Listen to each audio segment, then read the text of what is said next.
Hello everybody. Thank you for joining us at this APPI Learn by Doing webinar. The focus today is going to be on precognition and health, which for many I suspect is an unusual connection, an unusual entanglement, and I will hope by the end of the first part of this presentation you will appreciate that this connection is not only real but valuable. The work that we do in AP and APPI, which focuses on precognition, can go directly over into the field of health and in particular self-healing. And I see this as being actually a very strong connection. And then we will do feedback for a particular prediction that we did, I think it was back in February, and that had to do with a soccer match here. And we happened to get a hit, which is always nice. And so we'll do feedback sessions. And I hope some of you, at least I see at least one of you, did it, and we'll do the feedback together, but it'll be great learning for those of you that didn't participate. And then we'll do a new prediction. All of you will do a prediction for a new outcome. So I want to begin with this one. Just to make the point that our unconscious mind, the stuff under the conscious mind, if you think about consciousness and your conscious mind, what you have is the now consciousness. What we call our conscious mind is the mind acting in the now. You know, it has actions it can do in the now, thoughts, feelings, but it's all experienced in the now. And yet we know there's so much more under that. And here, and it's commonly called the unconscious mind. I like to call it the subconscious mind because it's like a submerged mind. And unconscious sort of sounds like it's not conscious, and that's certainly not true. I have a lot of evidence that in fact the subconscious mind almost has a kind of a mind and reality of its own, including many capabilities of its own, including precognition. Now precognition, this time thing, and most of us here have already seen such good examples of this that we feel pretty comfortable using words like this, that precognition, the ability to get information from the future, seems to come from outside physical space and time and somehow outside your normal way you view yourself, something bigger than you going on. And that's the sense. What we are with our conscious and subconscious minds are rather spectacular beings, frankly, and our capabilities, I think, are far greater than we normally give them credit to, and precognition is one of those, but guess what? Health is another, and being able to manage your own body in this physical world. So precognition, fringes of the subconscious, you know, we don't understand it, yet we know it's real. And since we make this connection with the future, I like to take this idea that the information may in fact be coming from a wiser, loving future you. So the information is coming through us somehow, so we're clearly involved, and from the future. And I think our future self is in fact helping out here with the precognition and with in fact our entire life. I believe, and precognition is the best evidence for the fact that this conscious moment not only depends on the past but also on the future. and they come together in this now. ARV is just a wonderful demonstration of how it's your full being that is involved in doing this remote viewing when you take on this simple task of describing and sketching what you're going to see in the future. I mean, you know, once you accept it conceptually, it's easy. All you're doing is connecting up with the future. You don't have to understand how you do it. We do lots of things we don't understand. Walking across the street, you don't understand how that happens with your whole body. Yet it happens. And the beautiful thing about ARV is you are connecting with your future self. So this is a direct demonstration that you have the ability somehow with you, but it may be a bigger you than you normally think of connecting with the future, and the future connects back to the past, because all this wonderful information that you get during the remote viewing session, and you're going to see examples of this, and you've probably already seen examples, is information from the future being transmitted somehow backwards in time. And you are connecting forward in time. Rather remarkable. And so the present now is in fact influenced by the past and the future. It goes both ways. So this really gets, and I want you to get, if nothing else, out of all of this, you know, it really does raise this question which gets asked so many ways. Who are you? And this is a deep question. What are your deep capabilities? I mean, you can go into the future. You're you know, who you are in the deepest sense, not just your day-to-day physical sense, but is there a deeper part of you? There must be a deeper part of you that's going forward in time. I want to give kind of a perspective of that right now. If you take this blue circle to be everything consciousness touches, I believe consciousness is more fundamental than anything. It is like the fundamental thing. Certainly the thing you know most, this very moment right now, you are very conscious of, no doubts of it. But if you put in this circle everything consciousness touches from every sentient being in the universe, past, present, and future, that's a big universe. Okay, so that's what the circle is. That's everything consciousness touches, everywhere, every time. This is you. You're in here, all your conscious experiences, but you have what's called a fuzzy boundary. I'll actually have a little more to say about that. But I want you to get, if you look at you, in you is the whole universe. That's how deep I believe each of us goes. Here's what Skip Atwater, and others have said similar things, but Skip Atwater was in the RV unit. He initiated and actually headed it at Fort Meade. So, you know, he, as many of us, are forced to think about these kinds of capabilities. And this statement, I think, is just really important. Some say that we pass from spirit into the physical at birth, and conversely pass from the physical world into spirit at death. I say that we never pass from the spirit. So in us is this spirit. Somehow it is this spirit, the soul, higher self, whatever you want to call it. Like the subconscious, different words for the same thing, but something a lot deeper than we usually give ourselves credit for.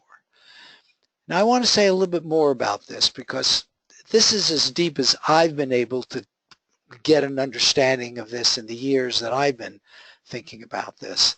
This circle, as I said, is like the physical, spiritual universe. It contains everything consciousness touches. So all thoughts, emotions, anything that passes through your conscious mind, other sentient beings' mind, in whatever ways that happens. Dogs experience things differently, but guess what? What they experience in there now is in here too. Okay, hey, ETs out there, they have consciousness. Whatever their consciousness, however they experience it, it's in here too. So this is basically all that is.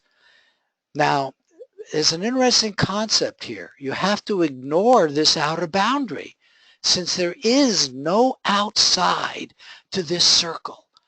There aren't very many concepts like that.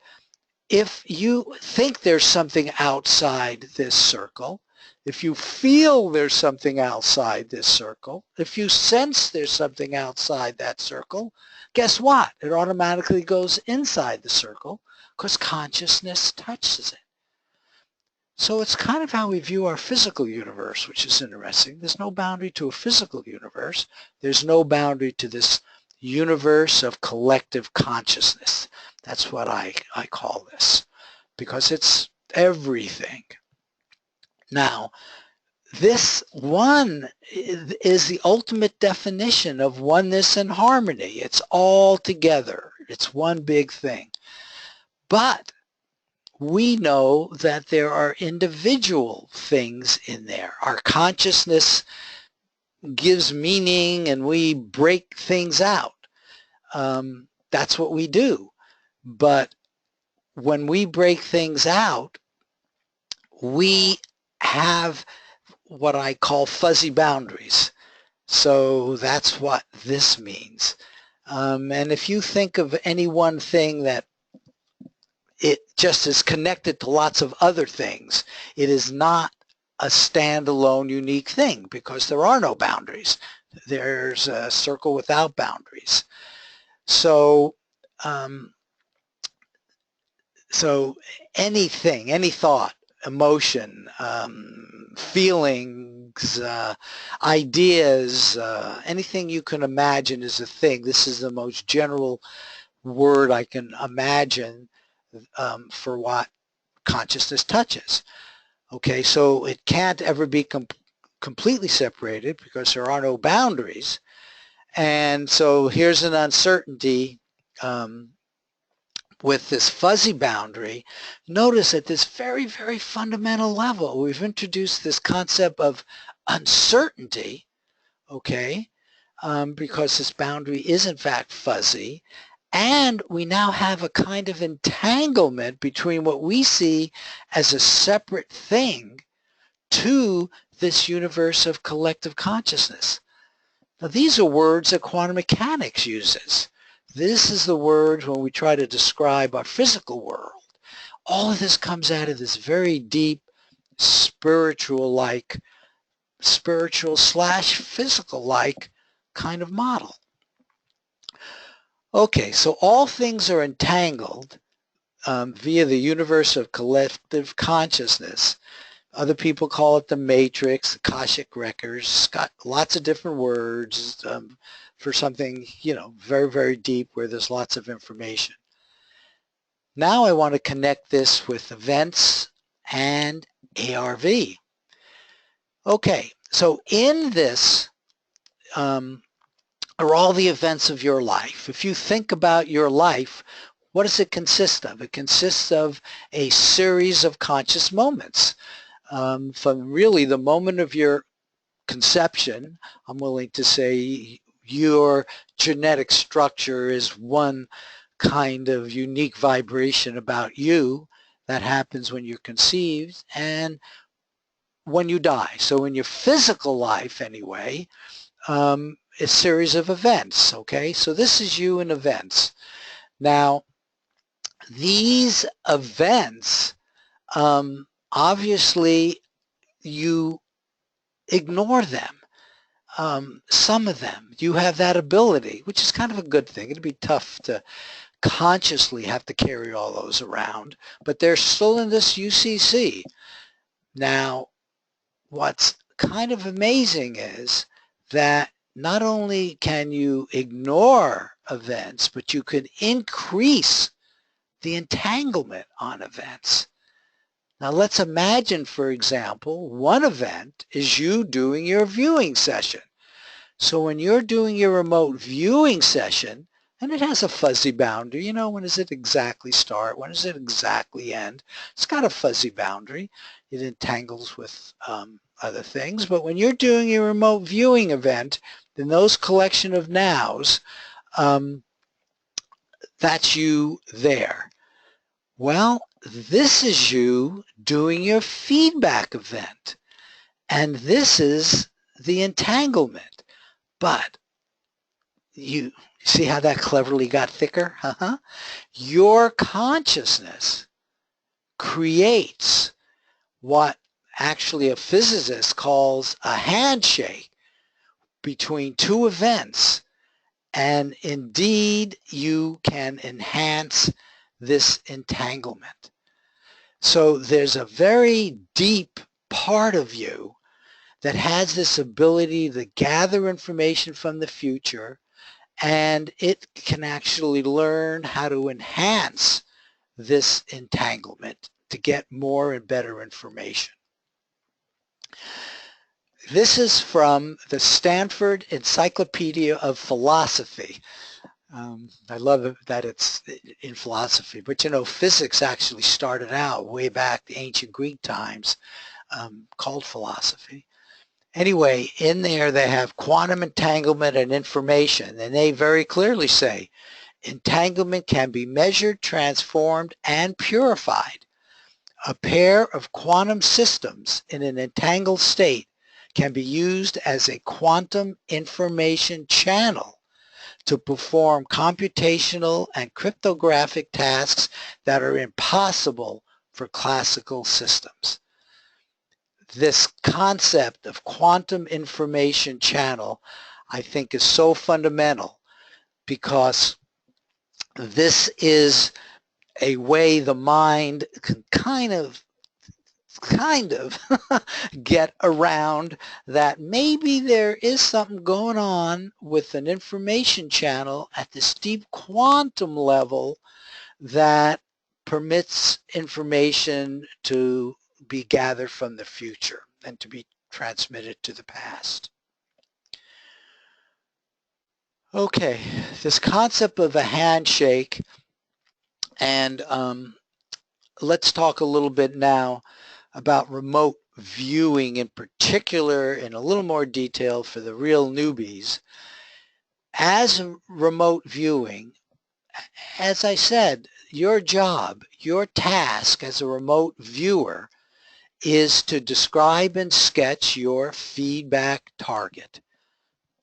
I mean, really, once you accept that that information can come into you, it's no different than describing, you know, the ceiling in the room you're in. Okay, but now it's a different kind of information, but that's your task. So that's here. So your job is to get information from the future. That's here. The fact that, and you'll hear me say this a lot because I think it's so fundamental, when you're in your remote viewing place, and we're going to do that, we'll get you calm, you open yourself up to receiving information, it comes from here when you know the truth. During the feedback session, you are going to see the target. We use what are called photo sites, and they are pictures taken at a specific time and place.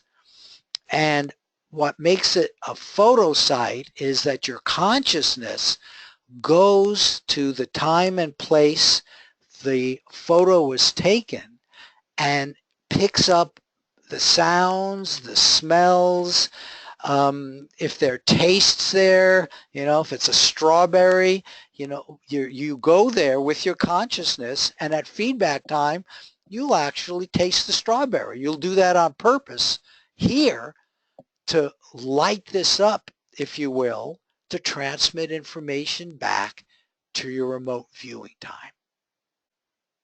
That's what associative remote viewing is all about, is sharing this information. Okay? Now, the word associative comes in because we want to make predictions about something in the future. We, most of the time, focus on things we can wager on. Not all the time, but most of the time, because we want to actually interact with society in a big way and wake them up to this reality. So we might do a soccer match, which is what we actually did. We did. And we asked a yes-no question. Well, now we have a question with a yes-no. We end off with one target. What you need to understand is, at this point, we set this up with two possible targets. The word possible is key. So there are two possible targets, one associated with yes, one associated with no. Remember, the remote viewer is going to describe the one he sees. So he sees the actual one, which in our case happened to be associated with yes. But at this place, there were two possible ones which a judge gets to see. That's what is here. So the judging step is where the prediction about the future is actually made, based on good matches that the remote viewers do, since all they describe is what actually happens, and all you see at feedback time is what is associated with the yes or no that actually happens. So that's the outcome. That's ARV. Now, how does it happen? Goes through your sub. Here's your handshake, and notice information is always both ways. It goes and connects up here. This is called a handshake, this kind of an entanglement. And again, one of the physicists in this field did it. Now, this is what I like to call entanglement energy, because there's real entanglement here through time. So it's not your normal kind of energy. It's an informational transfer kind of energy. But what seems to make it work better, what increases the entanglement, is like focused intention, focused expectation, feeling good about it all, expecting to get a good session, all of that, and good, happy, intense, positive emotion. And then finally, the universe of collective consciousness is here underneath all of this. And I think it's through here in this non-physical informational space that all this occurs. Okay. And I wanted to put this one up here. You know, we're going through this intellectually, this theory, but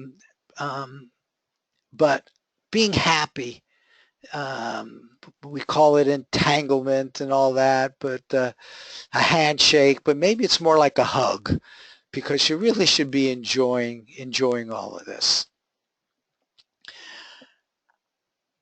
Now, precognition, and this is purposeful precognition. We're doing this on purpose. It's not like a deja vu. It's not like that person who calls and you sort of sensed who it was before you picked up the phone.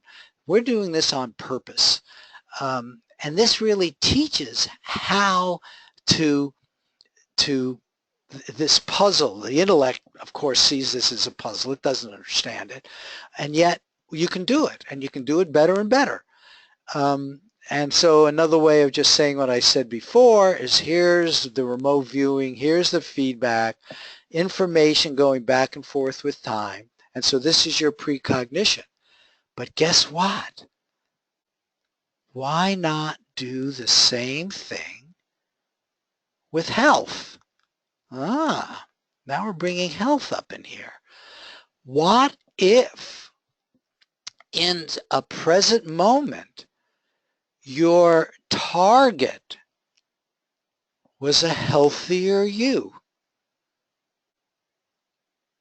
Huh. Interesting, huh?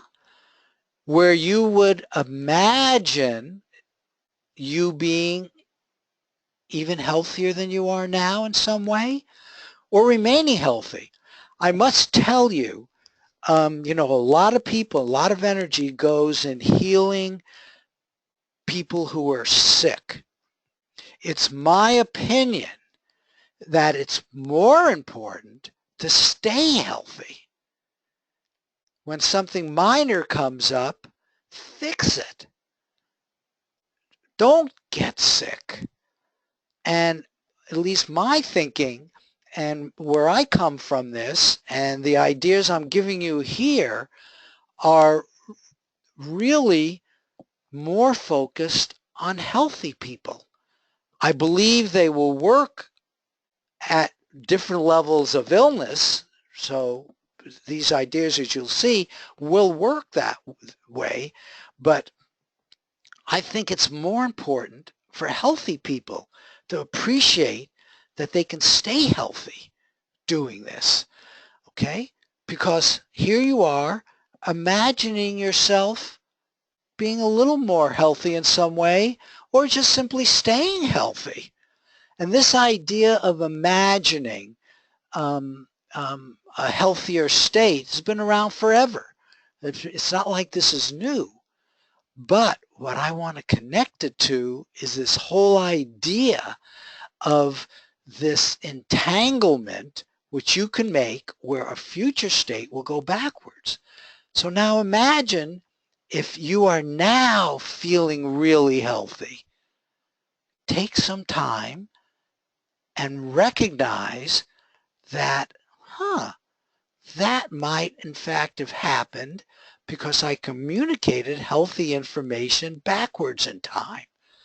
And so you can do this in any present moment.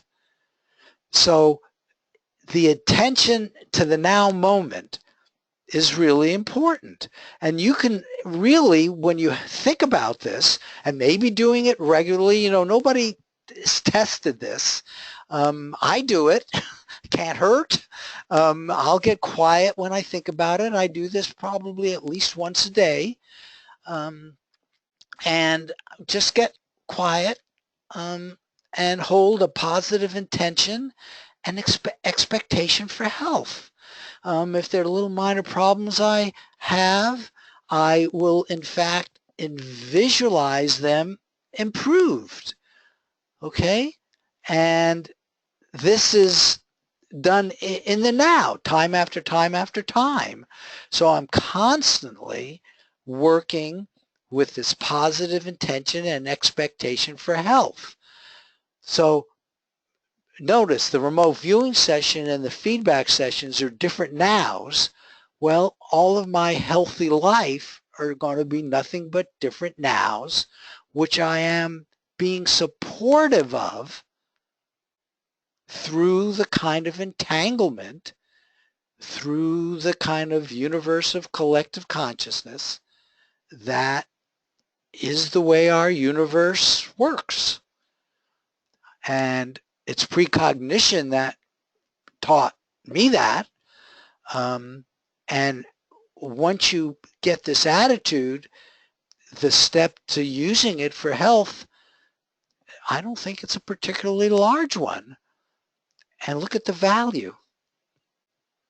Improving your health, rather valuable, I would say. Okay, so again, I don't know. I mean, I guess I've said it. I hope you get it. Are there any questions or comments at this point? This is first time I've presented this like this in this much detail. Marty, I have a comment. Yes, please. This is Lila. Hi. Well, hi. I have I have experienced that it's my mind which heals or makes my body ill. I have direct experience with this, having had blood clots, a history of blood clots. And I had one postpartum a few hours after my son was born, 22 years ago. And then I had another 14 years later. And when I really got down to looking at what brought it on, it was my thinking at the time. Mm-hmm. And that was 9 years ago. And I haven't had another one since. And so I am really convinced that it is my thinking that keeps me healthy or keeps me ill. And that's all I want to say. Well, no, thank you. Beautiful. Because yes, it's the thinking is a type of consciousness, right? When you think, it's ideas and stuff. And so that's a beautiful example of everything I'm saying here. Thank you. Now, one other point on this, if we talk about the kind of entanglements and we want to make them stronger, um, it just makes sense that this idea of positive emotions will assist this process, right? I mean, you kind of believe that deeply. And what better entanglement approach than love? And I love the internet. You find these wonderful things on there that say things sometimes better than you can. And love is a strange attractor, the allurement that holds the universe together, the harmony of the universe, the entanglements between um, what we call the past and the future from the perspective of the present. All of that entanglement, which we see in precognition and now which I believe we can use with health, will in fact be benefited from all the positive things you can imagine, including love. So, I'll often say get into a positive place, and if you can be feeling this happiness, positive feelings, even love, I think that will really, really improve this whole approach and taking this perspective of there's an older, wiser, loving you who is assisting you, but this is now the deepest you that you can imagine. And this, of course, will provide the health and wisdom. Okay, so that was the first part. I always like to do a little theory background, whatever I feel like talking about with ARV, because it's deep. Now let's look at transitioning to doing our feedback sessions for previous predictions. So this is all the ones we've done going back to March 2016. All of this came out of the Hillary Clinton prediction, and then we sort of said, hey, why don't we do this regularly? And that's what we're doing. So these are all month or more long predictions. This one had to do with soccer. I don't know much about soccer, but somebody recommended this, and it was so we did it. And this is Manchester United, I guess, or Tottenham. Will they be this particular? This is big soccer match. Will they be the winner of that? We predicted yes, and we got a hit. So we'll do feedback on that. And down here is what we're going to do today. So we'll be doing this next. This is going to be an NFL Super Bowl prediction, staying with the sports theme, which isn't until next year. So this will be another one of those far off ones. But this was from February until May. And as far as I know, we're the only ones, certainly using ARV, and precognition, who are doing a real study over longer periods of time than what we usually do, which is like a week, days to a week. So sometimes I wager on this stuff. This just shows the wagering, and I wagered $40 on the day of the prediction. And we may even do wagering on the Super Bowl prediction. We'll see how that goes. But for a $10, because this was far enough in the future, I won $40. And then when the match happened, then it was closer. It was just down to 2 teams I wagered. But this just another verification that indeed Manchester United did win. Okay, so let's see. Now, what do you do? Now, notice, this is really beautiful, especially for the newbies, because remember, feedback is the way, the feedback session is where precognition begins. So by doing the feedback this way, and we're going to do remote viewing later, but you really get to appreciate how to do your feedback sessions, and really the importance of it, because you're going to see the truth point and your transcript at the same time. And that is just so valuable. So this comes from the day that we were doing that prediction, and what's required is to come up with what are called confidence rankings. We use a TARG system between 0 and 7. You'll hear more about that later. But basically, the higher the number, the more confident the judge was. And here we do self-judging. And so if you look at these numbers, it was a pretty easy call for the group prediction, which I made, to go with the side B. Remember, I told you there are 2 possible choices. In this particular case, and this wasn't known at the time we did the judging, okay, so only the computer knew this, it was photo side A was no, photo side B was yes. So the prediction was photo side B. I mean, here you look at, you see the good 4, you got a nice 5, 2 3.5s, and yet one person judged the 5 on the other side.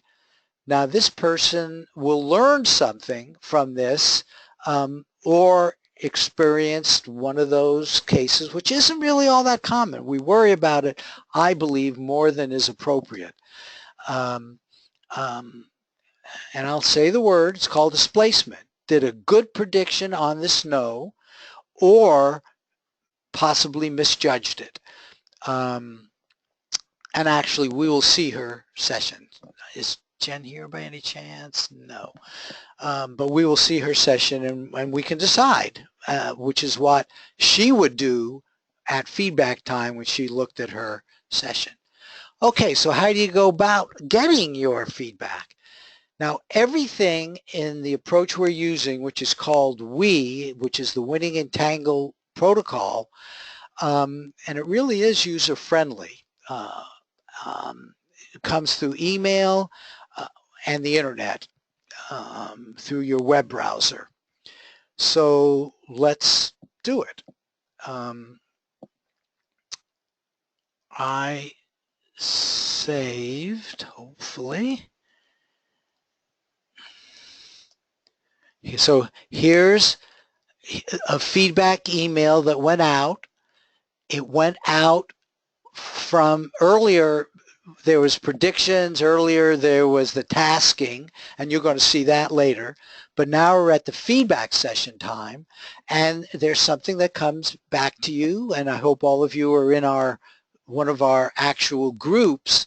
And so the name of the group is here. We do these as webinar workshop groups. It listed the event, right, the soccer event. It said the winning side, which was yes, which was side 2.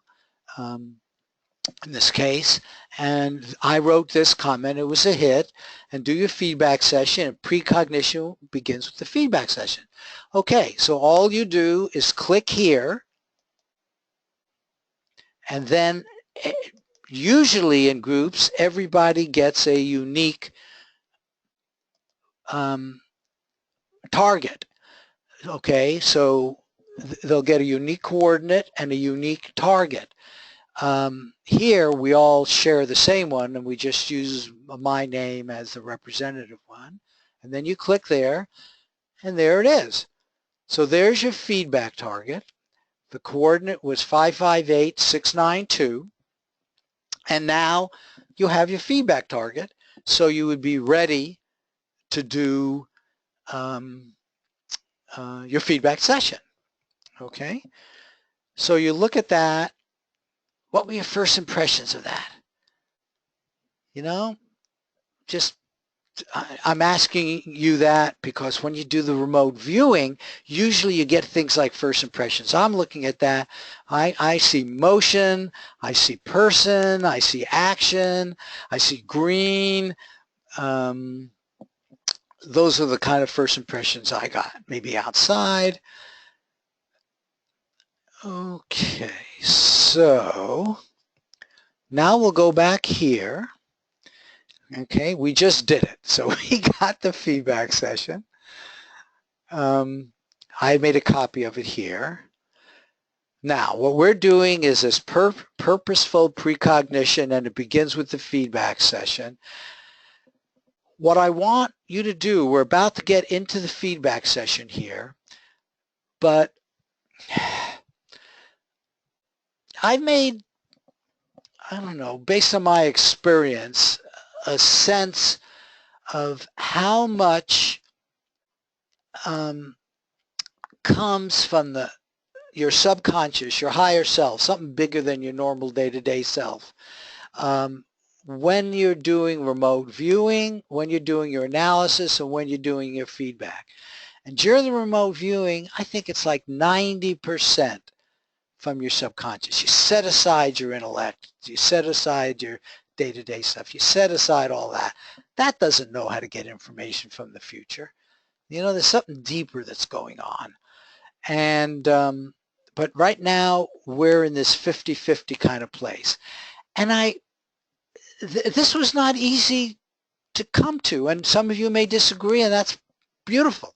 You know, we each have to come to our own sense of what's going on here. But I believe it's this issue of the harmony, this issue of my day-to-day self-understanding of this, and my subconscious is around during the feedback session. And so that's the mindset that I'm having while we're doing these feedback sessions, and which I would like you to have at least here during your feedback sessions. We really do have brains which are bilateral, as you can see here, with connections, of course. And one side seems to be the intuitive side. The sub, I think, likes to communicate through this side. And then there's intellectual, day-to-day side, both extraordinary, standing alone, and together rather magnificent. You as a human being, the fact that you have both of these are rather incredible. Okay. Oh, you know what? I've just said so much of this again. I want to get to the judging part. You know, the feedback target, just to emphasize again, is the actual outcome. It's got nothing to do with the possibilities. We're now in a place where you're seeing the truth, okay? And this is the truth about the outcome of the question in the form of the association with the target, with the photosite that you're going to see. And intention, attention, and expectation are the keys. Joe McMonagle, who is probably the best in terms of being at least publicly known remote viewer out there, and Ed May is the scientist that goes back to the early days at Stanford Research and has stayed with it longer than any other scientist in this field, I think. And they came to this conclusion that intention, attention, and expectation play a very important role in the success of both application, which is what we're doing, and research, which is actually also what we're doing, applied research of remote viewing. And we should have that right now. Our intention is to really do a great feedback session that's going to help us in all of our ARVing in the future. We're going to pay attention to our own consciousness, what's coming in maybe from other people's words, but what also comes up from our sub, and we're expecting all of this to improve us. Okay, so now we're back to this 50%, 50%. I want to introduce one other thing before we get to them, and that's this 5-second rule. While we're doing feedback, but it's true for all of the sessions that we do, it really is important to stay positive. Most of us have used this 5-second rule, which is when I think it started, with food and our kids. And my kids are using it with their kids. When something drops on the floor, they're eating something and they drop it. If you pick it up within 5 seconds, you can eat it. Otherwise, throw it away. Not enough time for those yucky germs to get on it. But in feedback or the other sessions, you don't want to dwell on the negative at all.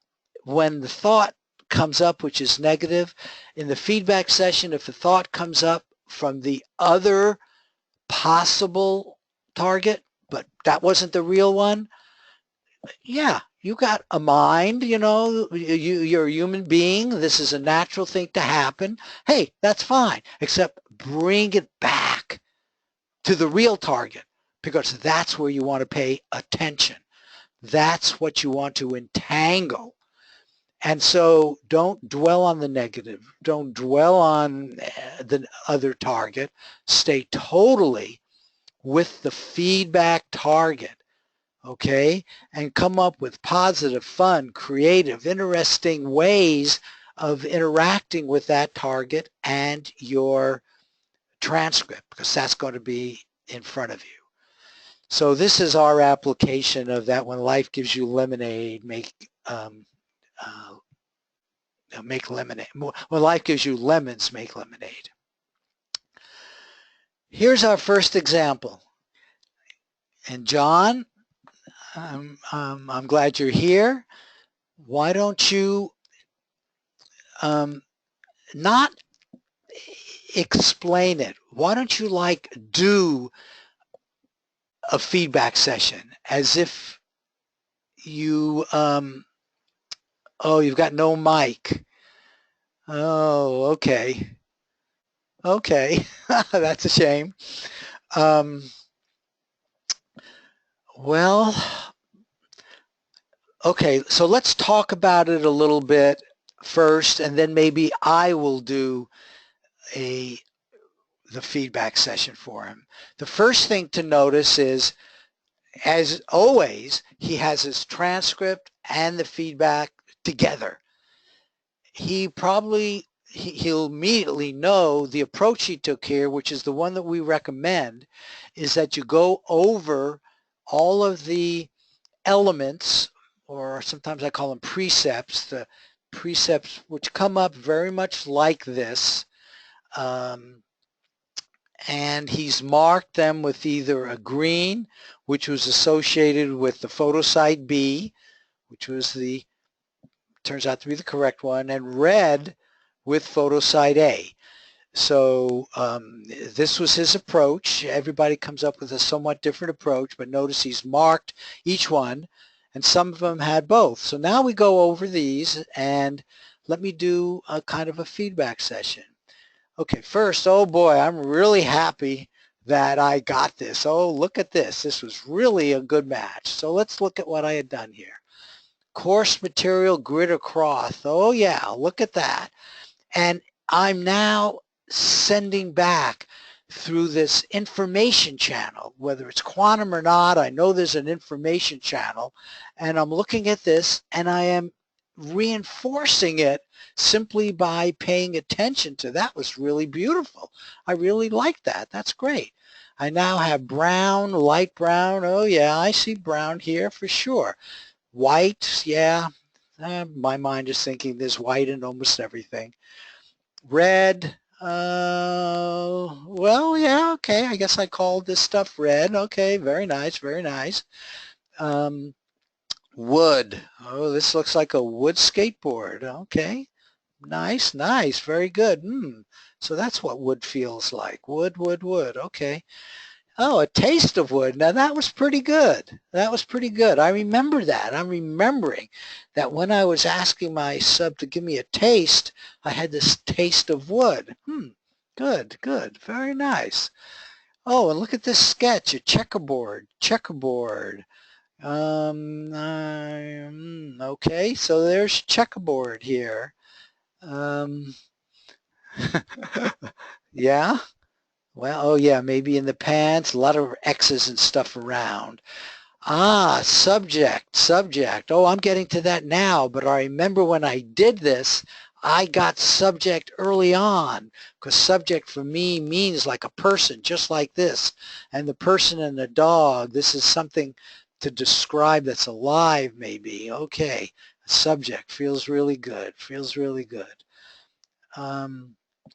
Down here, horizontal, yeah, really, a lot of horizontal stuff going here. Look at this horizontal motion, a lot of horizontal motion. Okay. Didn't mark AOLs, even though there's a person here. I could have, oh, look at this, I got a person. I see it now, very nice, a person, very nice, very nice. Okay, that feels good doing this for here, but now I always like to add a little more.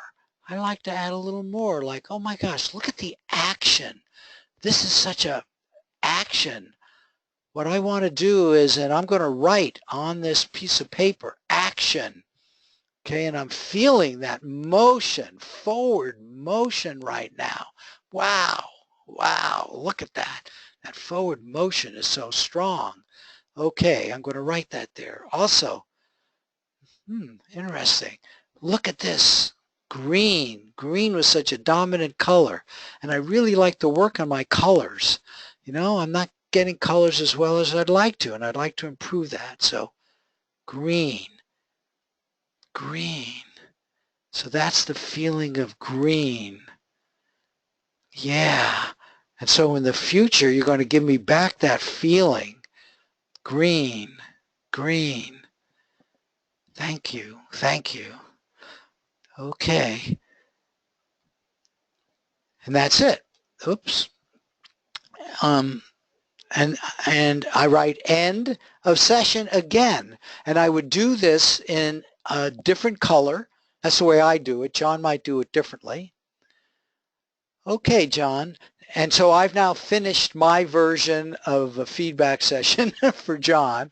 Let's see what you wrote. The checkerboard was from the pattern on the red leash. No, okay. You got good eyes. Is there anything else you'd like to add to what I just did for you? What else might you do, or did you do, John?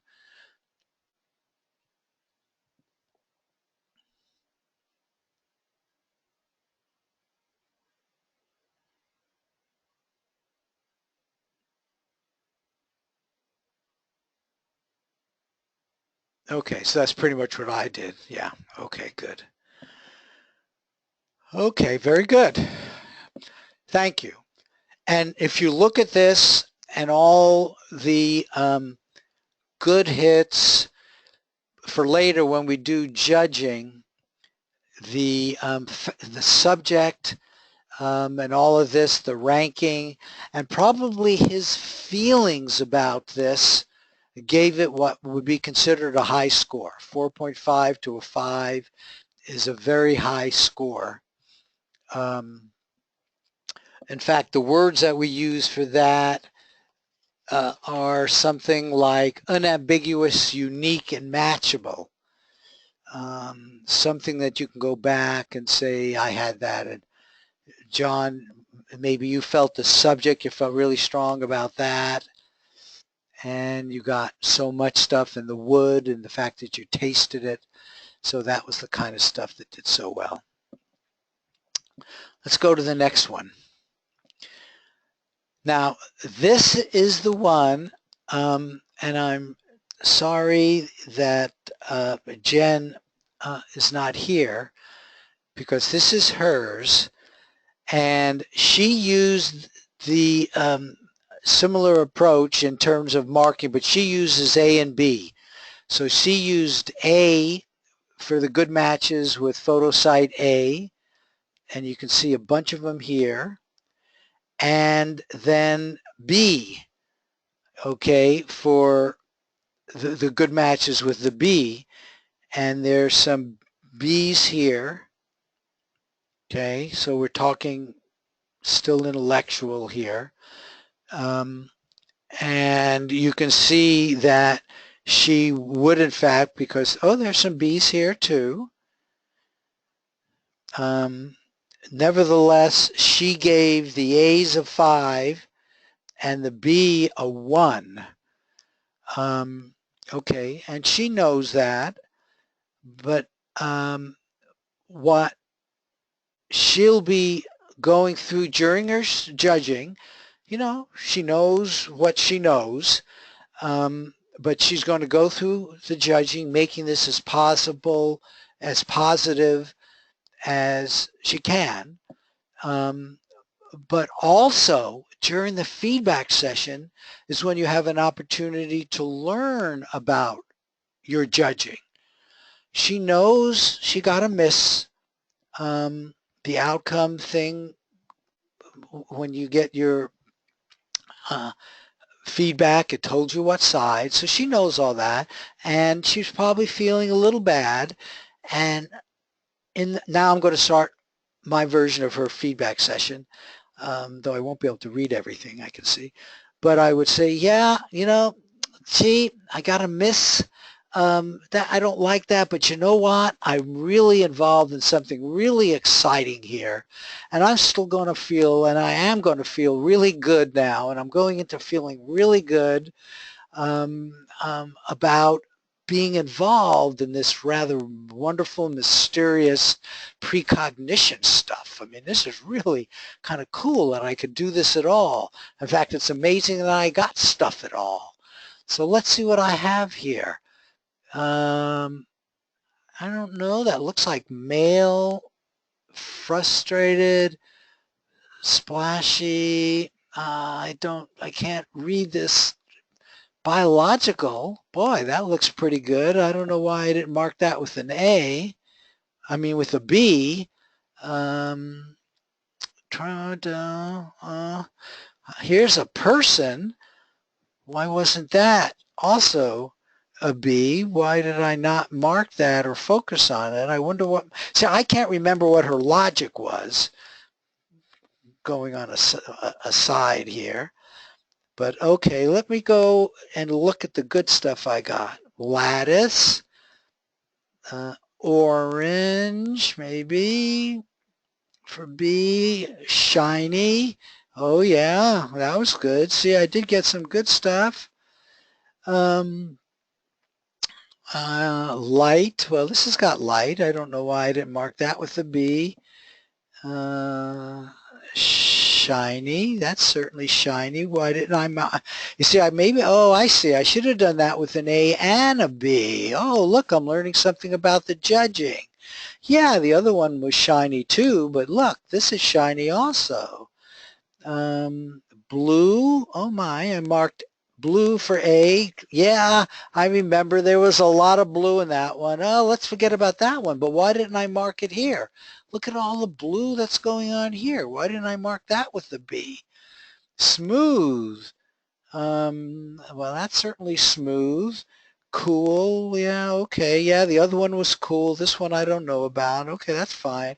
Coming back to looking at this one, getting more details on this one. Solid, okay. Jagged. Yeah, I don't see much jagged here. That's fine. Hey, I'm not perfect yet. Hey, Marty. Sky, movement, A. No sky here. This is lower. Okay. Did I get any colors? No colors. Why don't I use this to work on colors? I'm going to add green, bright green. So that's what green feels like. Okay, okay. Oh, and look at that red. Oh, and long, long. I'm going to write long down here. I'm getting a real sense now of long, long red, long red. Uh-huh, uh-huh. And motion, forward motion. Let's put motion down there. Motion. Oh my gosh, look what I see now that I never saw before. Look at the shape of this and this. And I didn't mark that as a B. Wow, wow, wow. Gee, you know what? Perhaps I really misjudged this.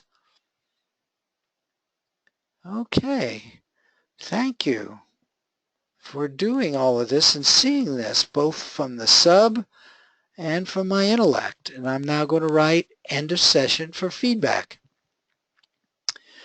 So that's the kind of session you might do when you get a miss. Learning. All the time it's about learning, improving, making that a big part of your intention and expectation. Marty, she did put down pushing down motion. Hi. I'm sorry, say that again? She did put down pushing down motion on page 2. Oh, okay. Okay, good. But she did put it on Yeah, previous I one. see it now here. And yet, interestingly enough, I don't see a B next to it. You know, and we have all done that, where you come back, you know, and you slap your head and you say, how in the hell did I miss that? And what this does is I hopefully motivate you to do a better job of judging next time. All of this is for improving for the future, sending good stuff back to the past, etc., etc. Okay, here's another one, Donna. Okay, Donna is not here. Let me see what Donna scored it. I took a copy of that this time. Donna gave herself a 3.5 on B. And she does something which actually is valuable. Everybody does it a little differently. I do it differently. But in addition to, hey, this is a match, and I think she was matching this long thing here with this probably, she gave it a B equal 0.5. In other words, she ranks the strength of the match, and I recommend that. The way I happen to do it is I have sort of a nominal size B I'll draw, but then if I get something which is a big match, I'll mark a big B next to it, you know, just to emphasize that I think that was really something which was good, or it came in and it was super surprising. No way that would have come from the intellect. And then if it's marginal, I will make a real small b. So, but she uses a half and one, which is great. You know, each of us will come up with our own kind of approach. Okay, so, you know, one of the differences is I'm seeing some of this for the first time. She's remembering it. Feedback sessions are very important, but believe it or not, they don't take a lot of time. The judging takes more time because it's your session. But you pay a lot of attention to it, you know, and you do it right. You go over all the pieces and you emphasize everything. Okay, so people. Now, people are one of those examples of, I think, well, maybe that's what the 0.5 was, but I would give that, okay, I'm doing the session now. Okay, and I actually even start getting a little quiet. Remember, it's 50% from the sub, in memory. Okay, so let me see here. Now this was the interesting shape. Oh, I bet that was the helmet. Oh yeah, I bet that was the helmet, the round. Look at that. Uh-huh, uh-huh. And this, while it didn't come out of the helmet, it came out of him. So that might have been what my sub was telling me. All these long, narrow things. Oh yeah, that was probably that. That's a good way. Long and narrow, long and narrow. Uh-huh. I would have preferred it if it was connected to a person-like thing. A person-like thing. I didn't get a person-like thing. You know what? I'm going to draw a little person thing and this. Okay. I wonder what I was seeing there. Okay. Looks like a chair. See, it's hard. Okay, I'm going off feedback mode here because this was something very meaningful to her. It looks like a chair, though he looks like he's maybe seated a little bit. At this point, I would maybe try to make that connection if that was a chair. But you can see what she did. The idea is she would now go into this. I don't see any colors here. Yes, I do. I see brown. She gave herself, but gee, why couldn't I get more colors like this green? Such a dominant color. Green, green. Plant, plant, plant. Wouldn't that have been nice if the word plant came up? Uh-huh, uh-huh, uh-huh. I'm touching that plant and I'm kind of feeling, I don't know, plant-like, leaves have that special feeling about them. Green leaves. So that's the kind of thing I would do there. And here you, Ramel, there are 2 pages here that Ramel has, and you are here. Wonderful, Ramel. And you've got a mic. Why don't you do your feedback session on this now? Sure. I go with the feel of the ideogram, right on the dot, going down, steep by, can't even read my handwriting. Swaying seems smoothly and sharply back across downward, accelerating forward. That's very B, which is in motion. Traversing diagonally and down again. So there's a downward motion that I'm seeing, which is forward, which is really good. And you I feel like that. Yeah, I really feel good about really that. Feeling good about it now, and emphasize it. Fast. I wrote down fast in here. Yeah. I'd love to put B in there as well. I heard the boom sound, possibly because the skateboard make a noise sometimes, boom or something. I would make that like a small B.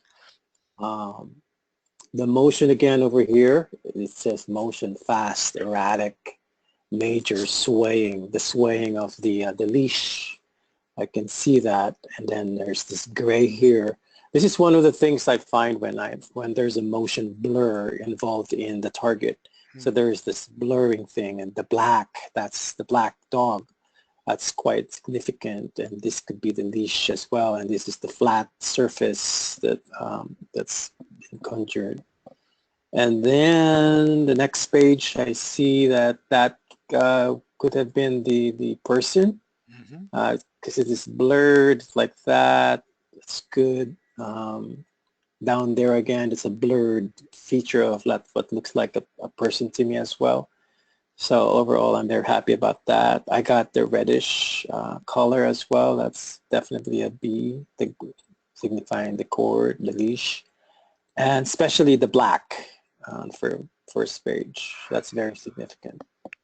So I'm very happy about this. Excellent. Would there be something you would want to add to say, sub, hey, this was great. I'm really happy with what would I like to do, to learn a little more, and maybe you'll give me next time there's something similar.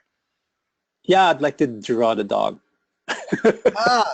Oh, that's I would interesting. love to see the dog there. I would love to see something of like the wheel as well component to this. And Right, you get a the sort of, energetics like snake perhaps sweating, excitement. I love to see that. So other than the motion that I got, the fast motion, I want to see the drive, the dog being excited, the guy being in control. So I love to see and get more of the drama that goes around the scene. excellent. Okay, Ramel, thank you very much. Yeah, that was a good one. And so we had a 5 from John, a 4 from Ramel, and you can see they were good sessions, judged, properly. The judging, by the way, typically different judges might be differ by about 1. So, and they were both got the same thing this time. Okay, so that was the judging, and how you do it, and really get into it and keep it positive, and learning, do a little extra to improve your learning, and keep it interesting. This is something which I hope you'll take on for the rest of your life. This connection with your own communication channel, with the deepest part of yourself. Why wouldn't you want to always keep doing that?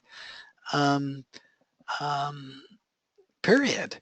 And so you want to keep it interesting, fun, get the real feeling that you're learning stuff.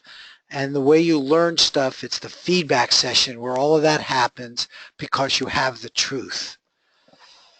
And the next time you do it, you'll have another kind of truth.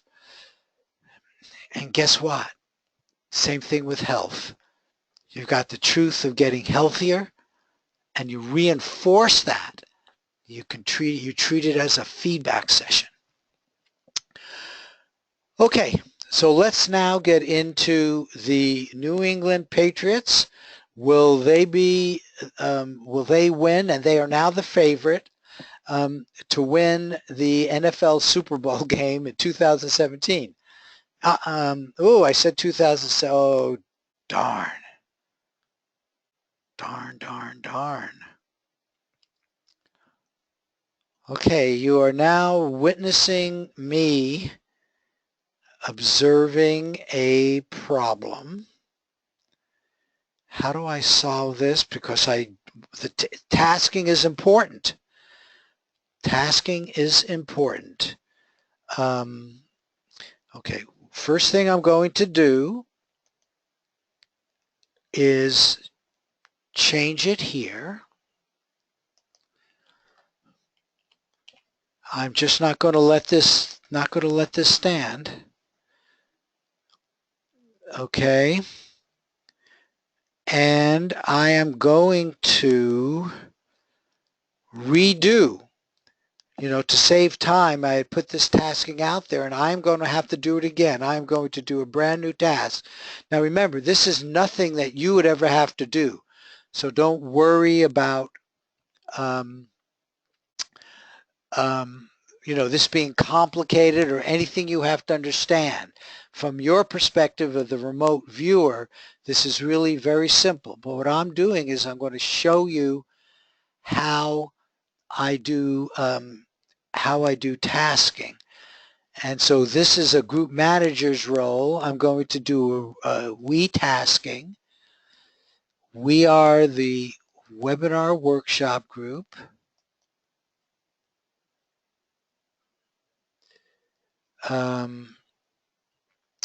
Okay. So enjoy transcripts are due here. Here's where I put in the event name. I'm going to copy this with the 2018 in it. I don't know, in some ways maybe this is useful. I mean, you can really see how so much is unknown, and the computer knows almost everything. This is today, which is the 31st. So, oh no, the event, this is the event day, which was 2002-04, which is the 18th, 2018-02-04. So that's when the event occurs. The transcripts are due, we'll just say today here. And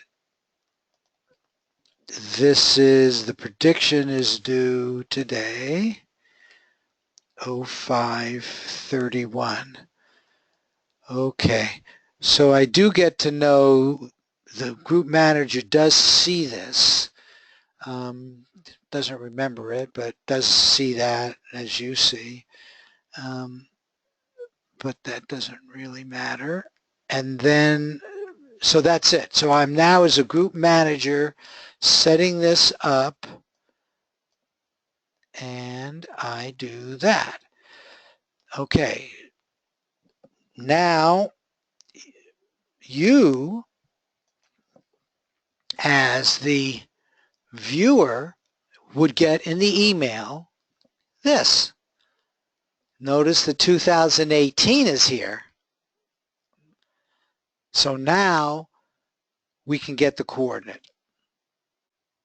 Fair enough? So you now, and I am playing that role, so all I would do is click here to get my coordinate, but it's going to be all of our coordinates.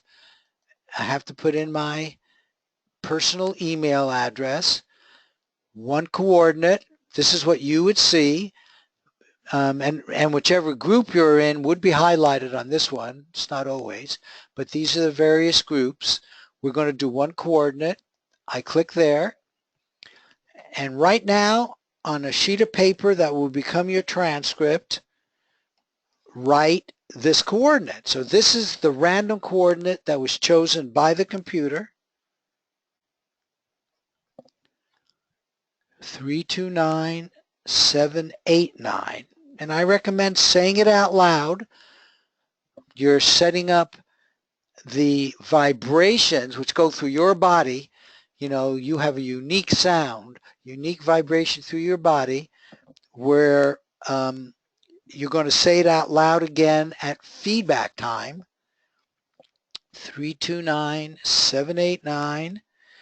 Okay, so that's the coordinate. Put it at the top middle of your sheet of paper, and you'll see why in a moment, because I'm going to, for the newbies, show a way to do your transcript. Now, the next step is to do the remote viewing session. Then we'll come back here and upload it to the server, and then we'll hit submit, and then we'll be able to do the judging. But until you do your remote viewing session, you won't even be able to see the pictures. And in fact, the two possible targets, what I call two possible targets, are not even chosen until you hit the submit button. So this is true precognition in every way. Nobody, in fact, not even the computer, has yet done the randomness. So in linear time sense, it has not been chosen. So the only way you are going to describe and sketch your feedback target is to use precognition. And of course, all of that is by design. Okay, so I've now, I'm just really upset about this. I am going to change this so it's right in my, I'm sorry I'm taking this time, but tasking is important. To be really clear on what the tasking is, I think is important. So I am going to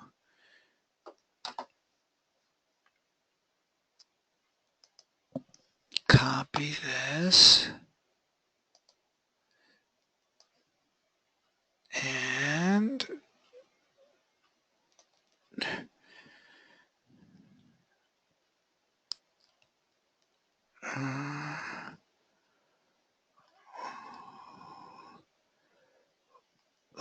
doing here? Where I lost my place.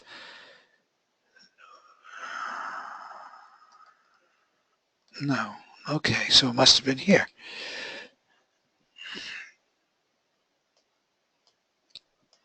Okay, so this is now a standalone PowerPoint, which is consistent. So notice this is a very clear and accurate tasking. Clear yes, no question.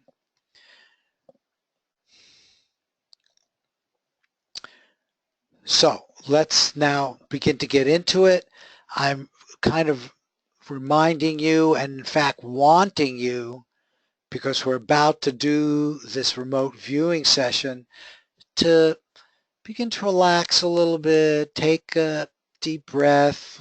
We're going to be getting in touch with the deeper part of ourselves where the information is 90% from the sub. You need some intellect around, if nothing else, to put it on your transcript.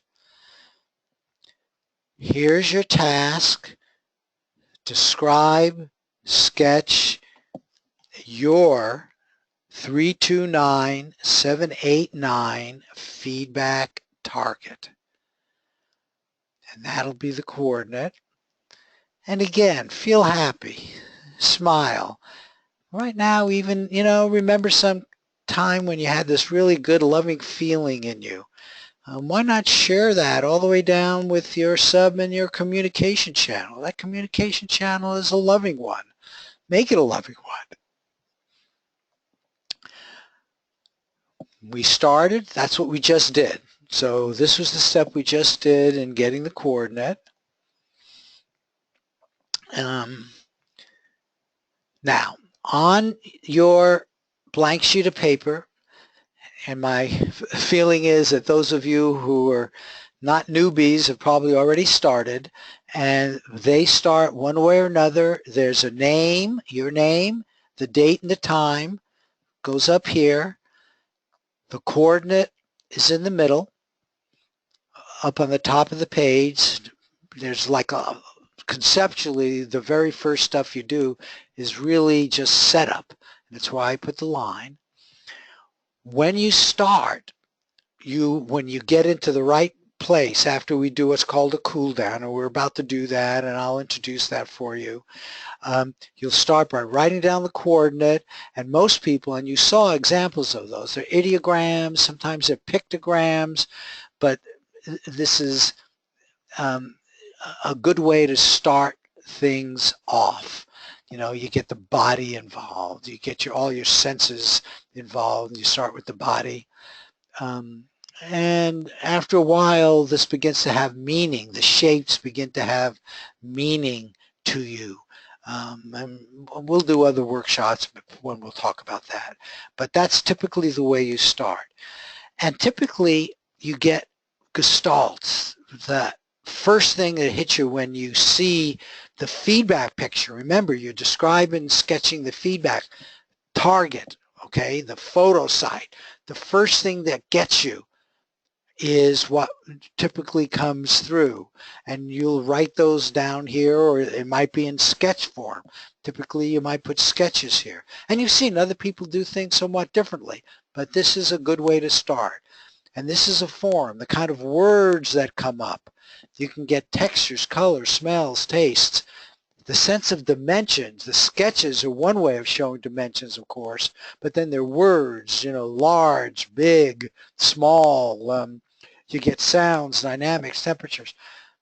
You will receive information from all of your senses. This communication channel that comes from this universe of collective consciousness based on your intention to describe and sketch the feedback picture will come through you, through your nervous system, which is all of your senses. Okay? Anything that you feel in this conscious moment normally, you will now have access to through this communication channel, And you've just seen, that's one of the reasons it's nice to do feedback sessions first, you've seen how people just pick up all this information, and you can do that as well. The only other thing here are analytical overlays. After you do this for a while, and even at the beginning, you'll be able to get a sense of when your intellect, your day-to-day intellect stuff is clicked in. The example we always give is the color red comes in, and then round comes in, and then you say ball, red ball. Well, you know, it could be a tomato. There are a lot of red things. Now, there's a different feeling for when the intellect comes in, and we put it over here. And it's good to write down everything that comes in, because it then opens you up. That's why it says trash. It opens you up then to go and get quiet for a moment and get more information. You might ask for a taste or a smell, or just be open to getting whatever the sub wants to provide. You're a witness. The level of words that you get are things like this. You don't want to name things. You don't want to get something even like a fire engine. You might want to get banging. You might want to get metal about. You might get the color red. You get structure. You know, if the picture was one of a fire engine, but fire engine is naming the things. That's a real high intellectual stuff. The communication channel seems to be like this. Now, some people that do very long sessions and get trained, by the time they get to page 15 or 16, they get better at naming. But even then, they're usually advised not to name. Notice visuals are not from the intellect.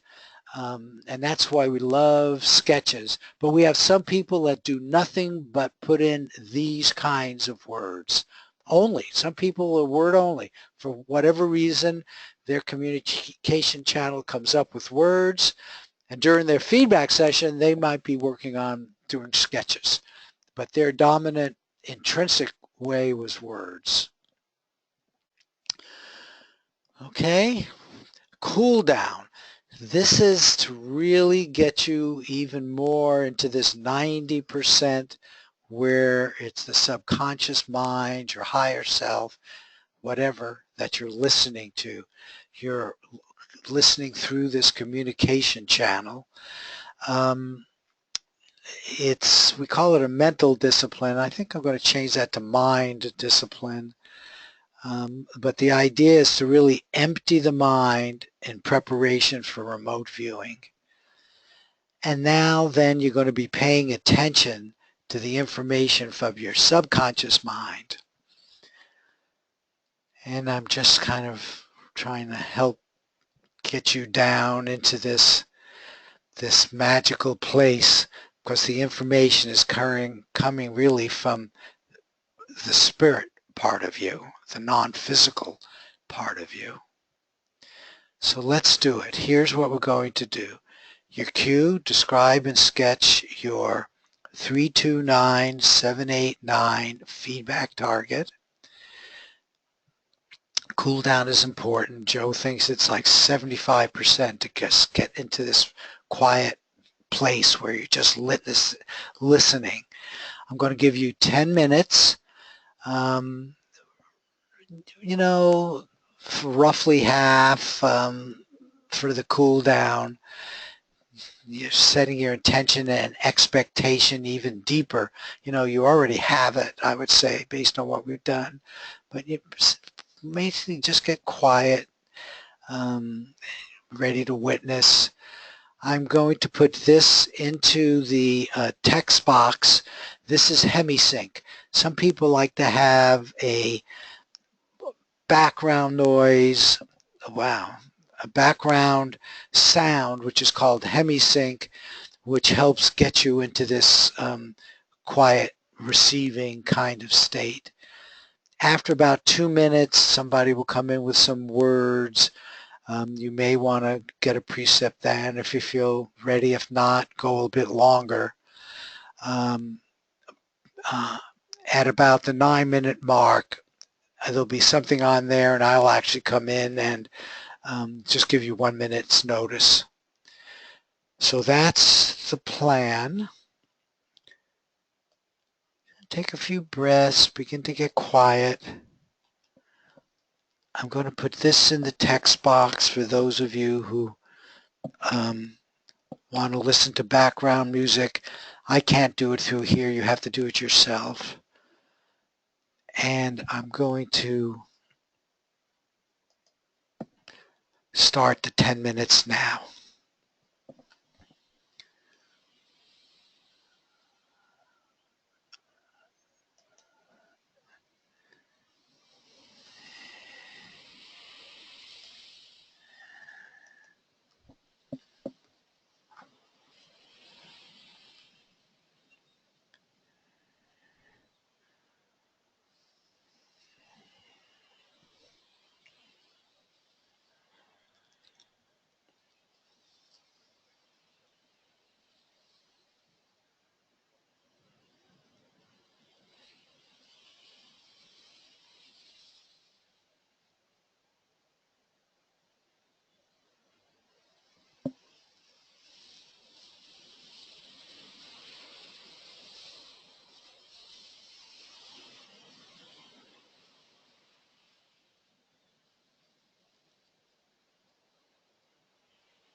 First, let go of your physical senses, your body, and turn inward.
You've got a minute to go.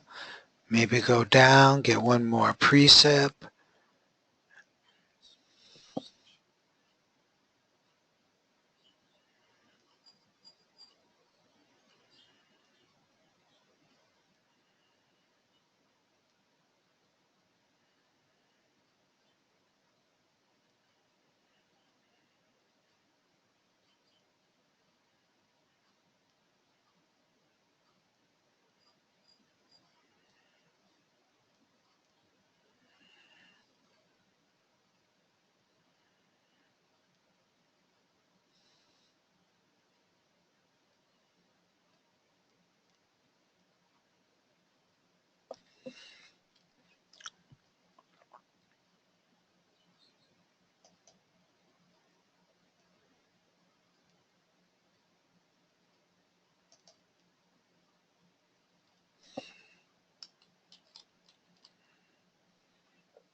Okay, write end of session,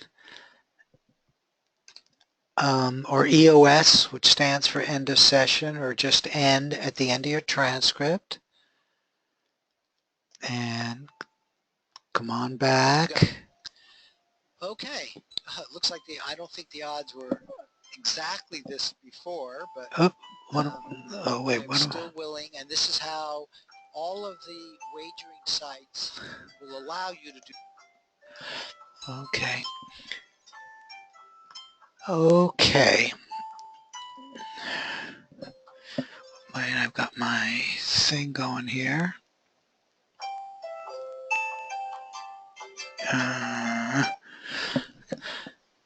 Very good. So we're back, and let's move on. I want to make sure you're seeing my screen and hearing me. It looks like everything is okay. So, very well done. You've done your remote viewing session. Now the idea is to go to the next step, which is the analysis judging. So we'll talk now about that. So in the analysis judging, that's where we need to ultimately come up with the prediction. Is the prediction yes or no? One of the pictures is associated with yes, one's associated with no. The way we do that is, now that you have your transcript, if you were in one of our groups, this would be, remember this page? This is where we got the coordinate. And on this page is this setup where you need to upload, is what it's called, okay, your transcript to the server. The group manager then would have access to it and all the other predictions to help him make his group prediction during the normal prediction cycle that we have, which is like a weekly cycle of predictions for each group. But what I'm going to do, so you need to get to your computer, and with smartphones and scanners, this doesn't seem to be a problem for most people, but one way or another, you do have to get your transcript to your computer. And what I will use here is just a dummy transcript.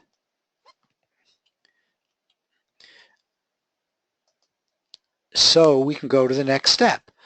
So the next step is the analysis judging. So when you do this, you're now ready, you're back into, remember, analysis judging is 90% intellectual. So just going through this process helps get you into your intellectual state, and you do that, and now you do a mindset for judging, hit submit,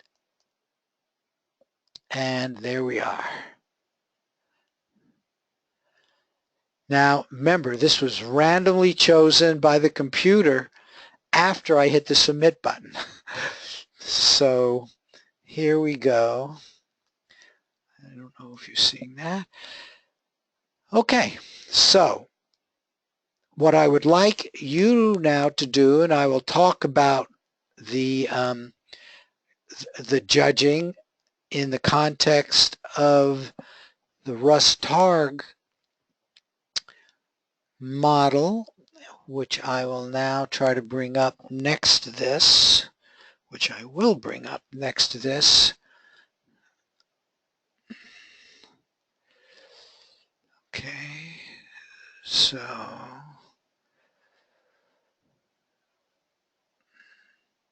but you have your transcripts, so you're already can do the mark an A next to the match for the A and a B next to the matches for the B, or an AB.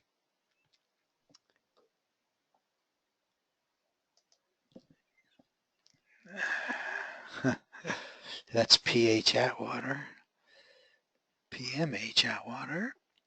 Okay, let me find the targ. Okay. Okay, so what I want to do is talk for the newbies about this.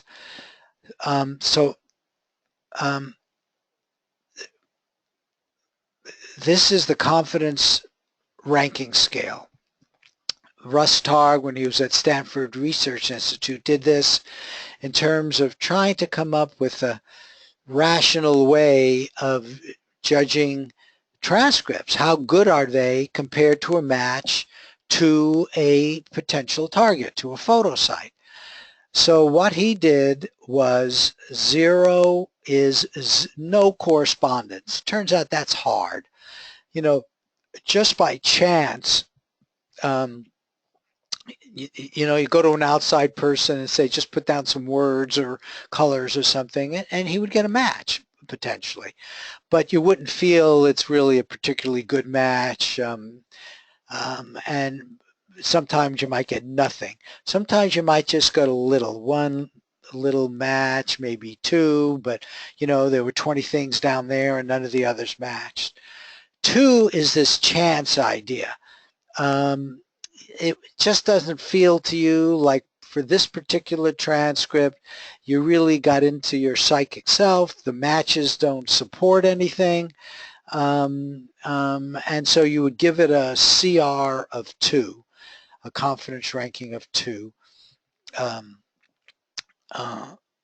against photosite A or photosite B. You're going to be doing matches against both. A 3, you now are saying that you've got a mixture of correct and incorrect, but enough of the correct that you feel you made psychic contact with the target.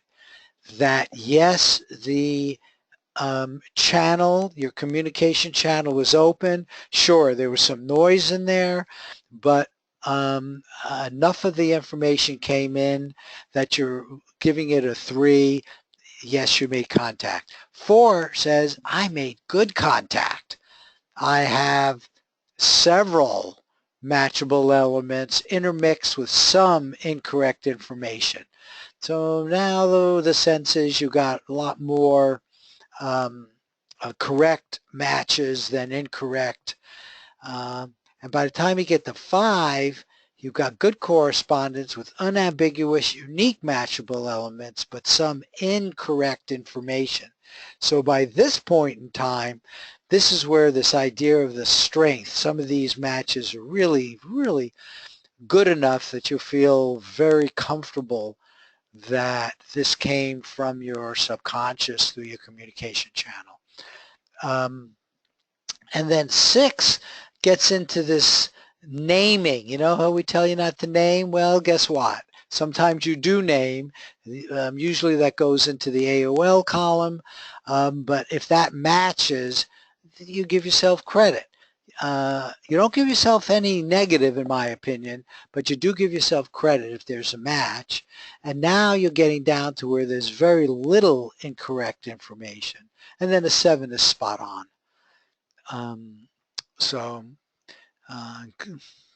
Period. And okay, so at this point, you should be on your transcript marking A's and B's, preferably with 2 different color pencils or pens. I didn't warn you about that. At the conference, that's what we'll do. We give out lots of different colors just because it makes it easier at the feedback time. You know exactly what you did. So next to each precept, you'll put an A or a B, an A and a B, or nothing if it doesn't match either. And then in the chat box, and then what you do is I recommend going back, taking one more look. You've seen examples, and we do with people at feedback time. We'll go back and say, how did I miss that? You want to take another look at it. Also, you'll now begin to have a sense if you're going to get if one side or there are more A's than B's and that sort of thing, and you want to make sure that that's correct. You're now doing analysis and judging. So you take the time to do that right. 90% intellectual, but there'll be some senses of stuff that'll come up. And then give on the bottom of your sheet or somewhere where there isn't anything else, mark CRA and then put 0 to 7. And then CRB 0 to 7, and then send them to me in the chat box. And I will start a table of everybody's. So you'll put it in the chat box, and as well, just as we showed other people's transcripts with their markings on it, I'd like to do that for the feedback. So also attach to an email your transcript. So CRA and a number, CRB and a number in the chat box, and then attach your transcript to an email to marty@p-i-a.com. I'll put that in here.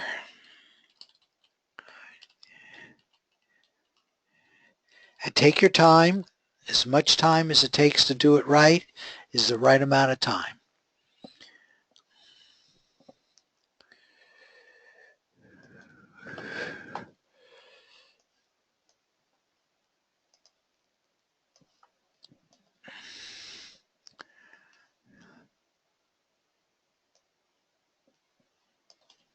Make this a little smaller.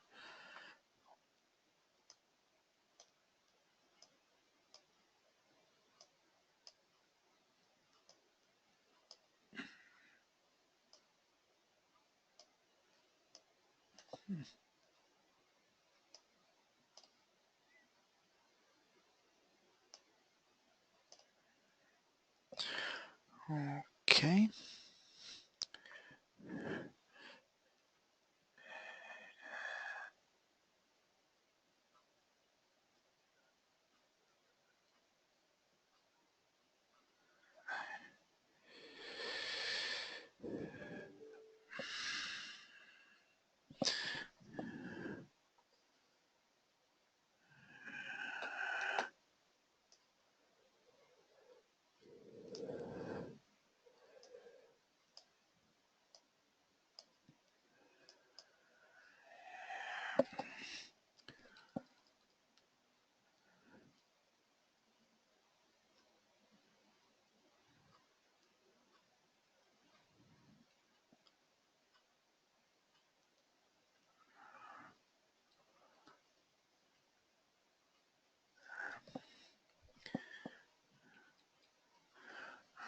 Okay.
Okay, I'm getting transcripts, but I'd appreciate it if you would also put your CRs in the chat box.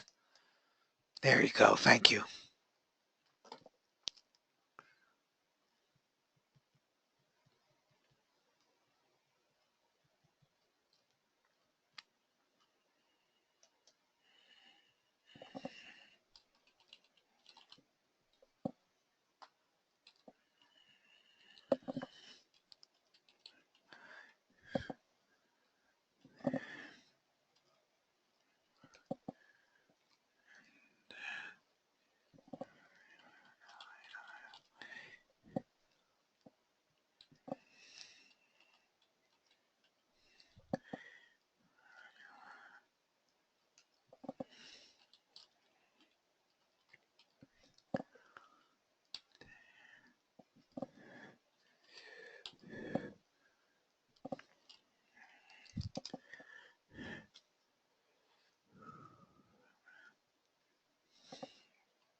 Okay. Oh, okay, good. Very good. I've got everybody that at least is here. So let's open up. Let's see. So the first one is Ramel's. Let's open up some transcripts. Here's Ramel. And here. And now let's make this a bit smaller.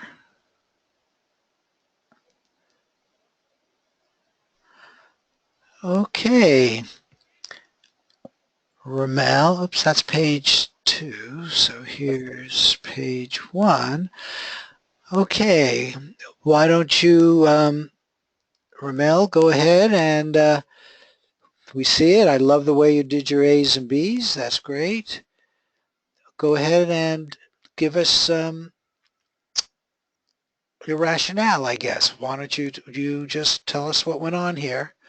A B of a 5 is good, so emphasize what made that, a 5 is unambiguous, unique, and matchable. Yeah, what got me to go there is the sketches that I have on both pages. Okay. It seems to resonate more on the photosite B, starting off with the slope downward trajectory and fading across diagonally upward. That to me resonates more on B because of the slope, and it seems to go like almost endless when you look at the ocean, sea.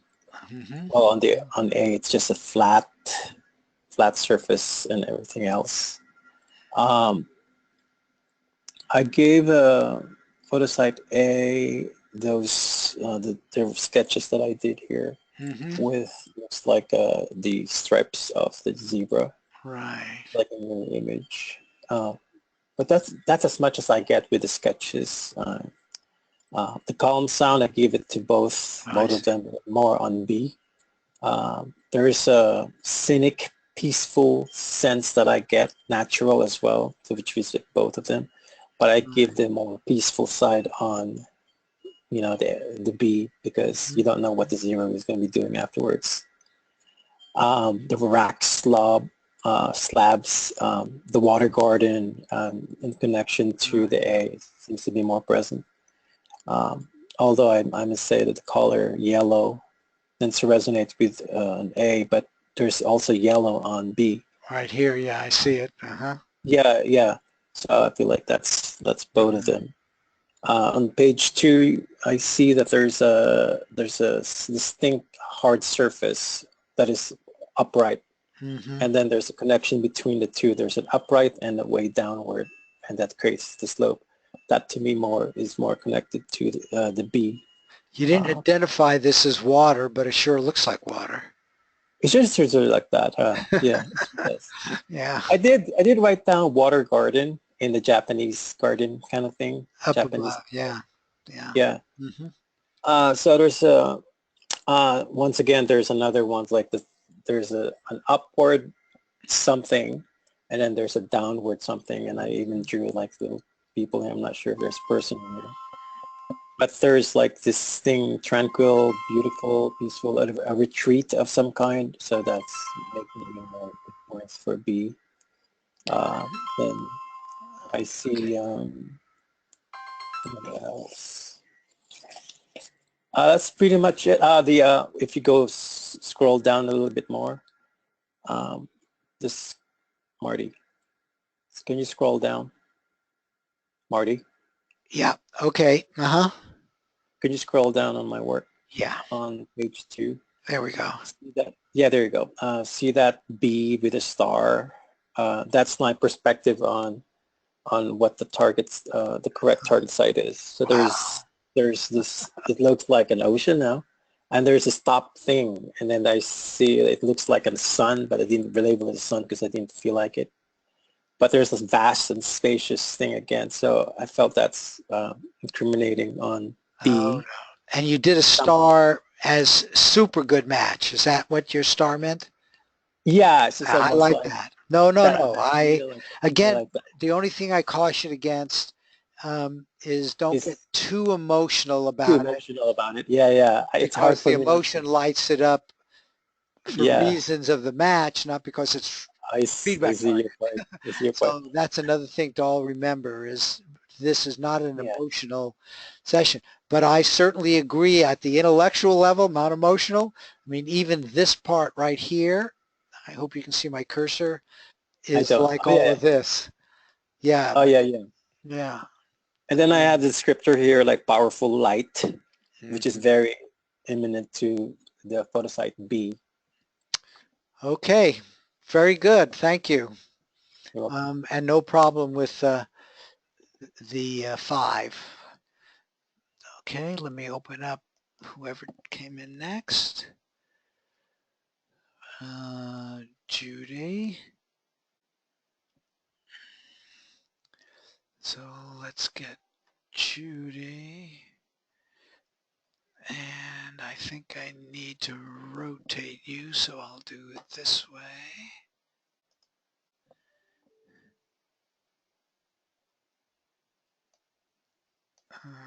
That was wrong.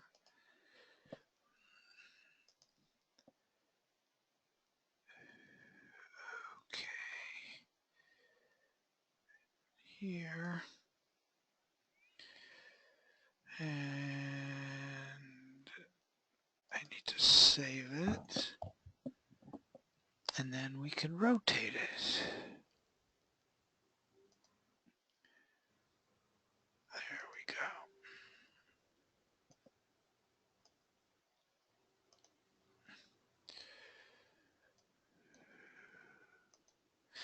Okay, do you have a mic, Judy? Yes, I do. Can you hear me okay? I hear you fine, yeah. So go ahead and, okay, you gave a 4.5 to B, great, okay. 5 to be. Initially, the first thing that I saw looked like a house with a roof on that, and then there was smoke coming out from the chimney. I had a prickly feel to it, and I thought in the judging process, I assumed that it might have been the antenna or the projections going up from like the guardrail around the lighthouse.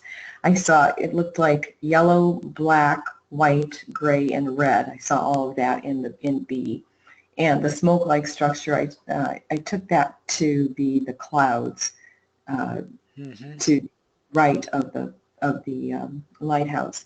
I also saw cobble-like structure, and when I was looking at the way the you have inside the light itself, you have the horizontal and the vertical projection, so that correlates with the cobblestone type look. Mm. Also, I saw a solid, large structure, so that.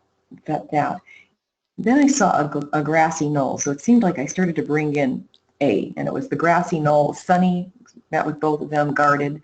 I had a guarded feel to it, but I didn't judge that. There was a movement upward, and I thought that might have been the tail on the zebra. Overall, happy feel, blissful. I felt peace, sunny and squinting. And then there was a winding. I saw it looked like a winding path, and that correlates with the coastline in B. There wasn't much action. It was pretty still. There was a flare, and that's the light in the lighthouse. There was some movement at the bottom of the page. That's what I detected, and I thought it might have been a vehicle, like a black car, and I didn't judge that. Then I started seeing children playing, something like a playfulness, and brought in animals, cat and dog, and I heard a whack sound, so I gave that to A. And I felt some running. On the bottom of the page, the image to the right, to the left, is what I saw to be the photo, and there was a heavier mass to the upper right, and then there were specks, and then also like some blackness on the bottom. So I gave that correlated with B, I thought, pretty well. Fresh air, outdoors, feeling contempt, rain drops, which I assumed would be like the mist coming up from the water. And I felt good about this one. Mm-hmm. I did. Yeah. Okay. Yeah. Very good. Thank you. Yeah, you've got a lot of B's, and 4.5. Sure. The comment you made was very interesting. I think I started doing the other one. The way you said that just makes the point that I always try to make over and over and over again, that you're just describing and sketching one target. When you do your remote viewing session, now this is judging, so we're intellectual, so we can talk about this other stuff, but it's just so important to realize that there's only one target. And what we're doing now, if it were possible, and it is not, if it were possible to wall it off so that it wouldn't shine in the universe of collective consciousness, that's what we would want to do, so that you don't get any information from here. The fact that you got animals and stuff, there are lots of reasons that have nothing to do with this. People get that for other reasons. Who knows? Your subconscious may very well, and there may even be animals down in here. Who knows? Right? And cars. So my point in all of this is to just emphasize that this session is not a place to get information in terms from during your remote viewing session. But no, you got lots of, I have no problem with your choice of B here. Oh, thank you. And I don't see, it's hard. Yeah. Seeing the stuff that is things like flare. See, blissful, you have an A and B. They're both very nice. Okay, very nice. Oh. Good. Thank you, Judy. And let's do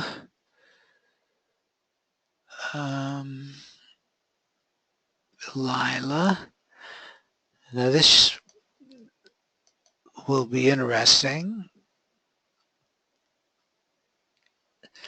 Lila, very nice, thank you. Okay, now Lila went the other way, and it's rare. I had one yesterday, but I can't remember the time before that, with everybody involved went the same way or passed. usually it's more like this situation. So Lila, why don't you tell us the logic that you used?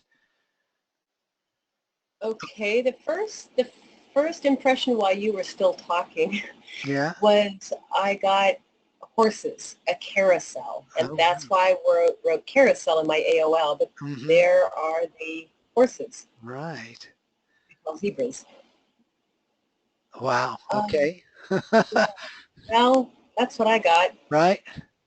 And I immediately sensed symmetry. And to me, the horses are symmetrical in that you've got two on each end facing one way and one facing the opposite. Yep. Yep. They're definitely centered in the photo. Yeah. Let me I just just see feel what you did about where was symmetry? Where's the symmetry down here in dimensions. dimension, symmetry? Yeah. Now, wouldn't you say though, again, we're talking intellectually here, wouldn't you say though, if it turned out to be this one, you'd say, oh, look at the symmetry here. Sure, but the symmetry that I had in mind was of equality, equal In the whole picture. in the whole picture. Okay. And to me, photosite A looks just totally symmetrical. Okay. Fair enough. All I can do is give you my Okay. feedback, but the viewer is in charge. And one thing I know for sure is my sense of this stuff is certainly not always right, but I just wanted to say it that way. Okay, go ahead. I really got the clearest sense of photosite A, and that things matched photosite B. I kind of feel was just sparkling, chance. Right? Sparkling, you put. Is sparkling could be the light in the lighthouse. Yeah. No, I think that's good. No. The large oval is the light itself there, that the shape in the house. There's definitely movement in photosite B. My temperatures were all photosite A. Although it's sunny on the B side too. And maybe, yeah. Sunset, I guess, or something.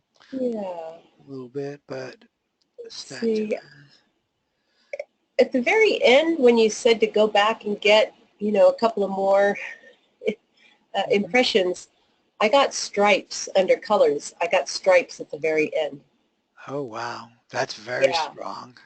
And also at the bottom of my drawing, the tall drawing there, I got that at the very end too, and I believe that's the lighthouse. That's, yeah, but you really did get a lot more A's. I did. Yes, the first impression I had was horses, and I wrote down carousel. You were still talking. You can see my start time was 10:30. I know. And you know something for the people, and I really encourage, I'm really glad that people come back to do these sessions, and you guys should start right away as soon as you get the coordinate. In fact, John asked me to give him the coordinate before, so he could do it before we meet. Because he takes a lot more time. So, yeah. So this is that's great. And the fact that okay, so thank you. Let me show this now. I'm just looking to see if I think no, I don't. Well, yeah, I do. Flowing. I always try to see if I see something which I might judge a little bit differently, and that's what I told you here. Flowing. You gave B for movement. Wouldn't you give B for flowing? Yes, I guess I should. Yes. Yeah. For the ocean, sure. Yeah. And I just thought gentle flowing was what I was thinking, but yeah, sure, it could be gentle flowing. Yeah, this could be gentle flowing. I would think that too. And then my statuesque, I thought were the, well, it could be both. Yeah, yeah. Because they're just standing there posing. Yeah. In fact, I have to say, and this is the first time the thought came to me, this is so posed that I wonder if it's a Photoshop. Ah. I never thought of that before. Well, his top is different. These three, well, that's curved a little. I just don't know.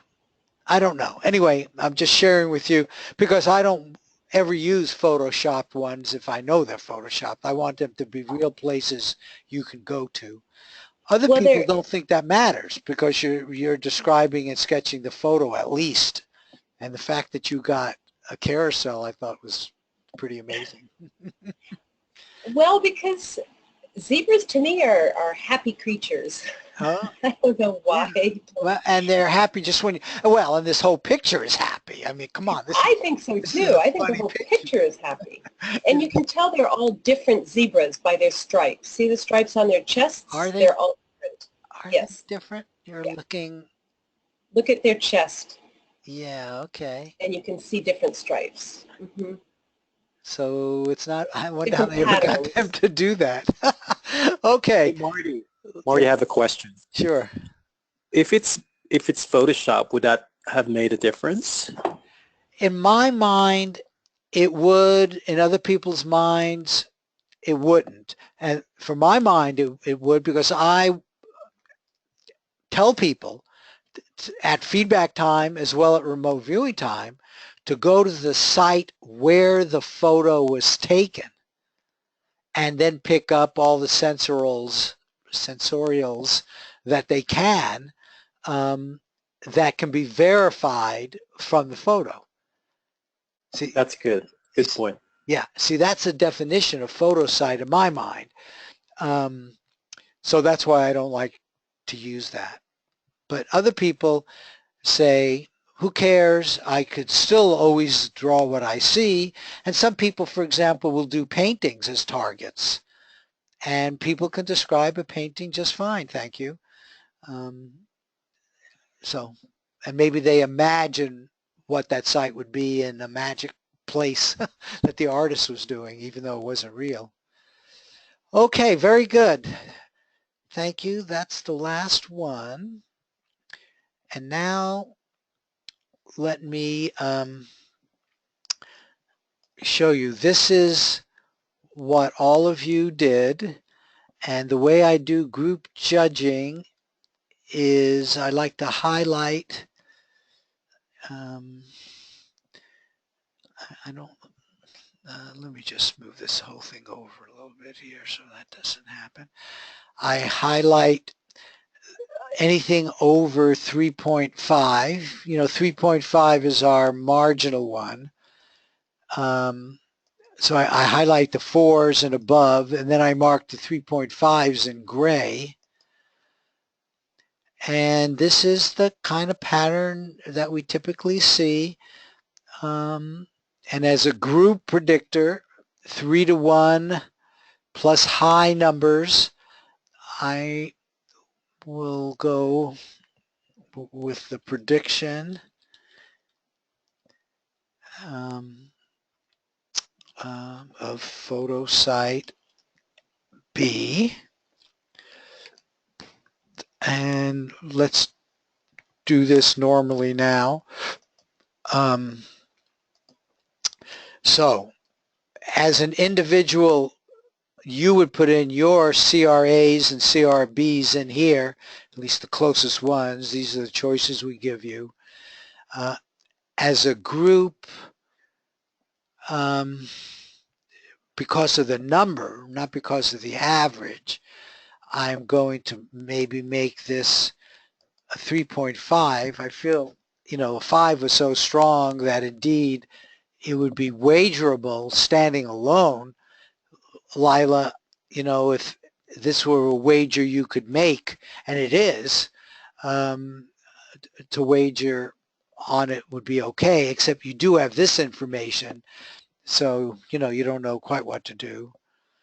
And then looking at the rest of these, I think I could make this, say, a 5 based on what I saw there. And then as an individual, you write, this was a webinar.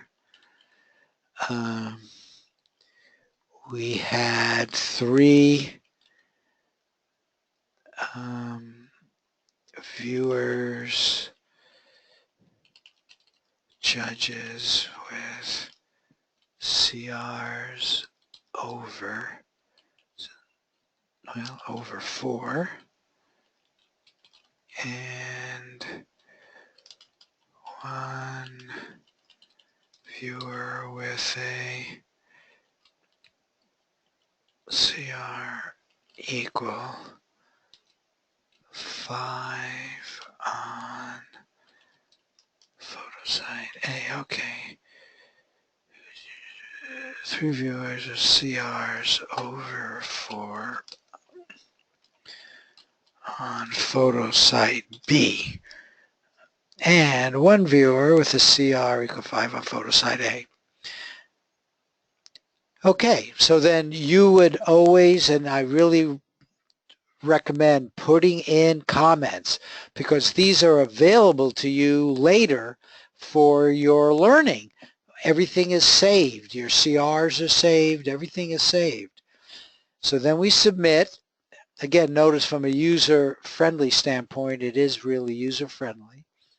And the personal prediction is no. Let me put that in here for the record.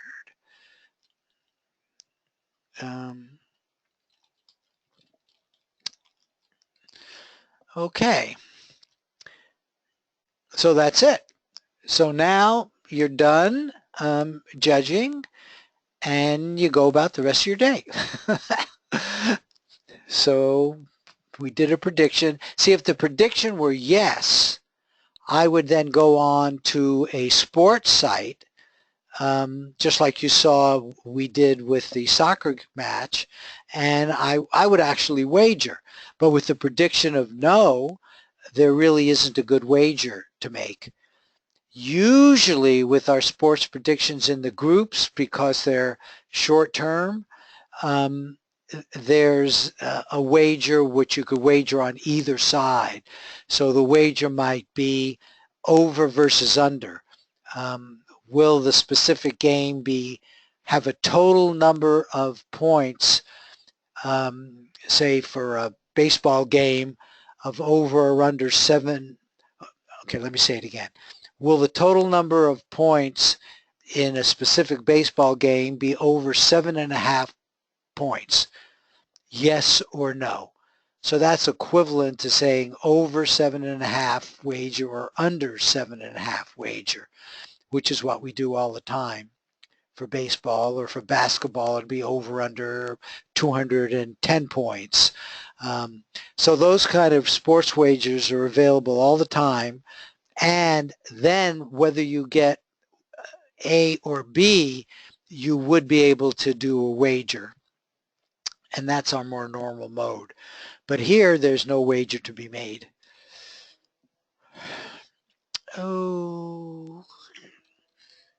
Okay. So we did this and went over that. Oh, I didn't give you this one, but I think hopefully you seem to understand this, that you need to give yourself a little space in terms of the way the subconscious works. If that's one of the greatest parts of the work we're in, is you get to understand the language. I mean, you are creating a language, just like when people, I don't know, found a Rosetta Stone or stuff like that. You are building up a language with a different type of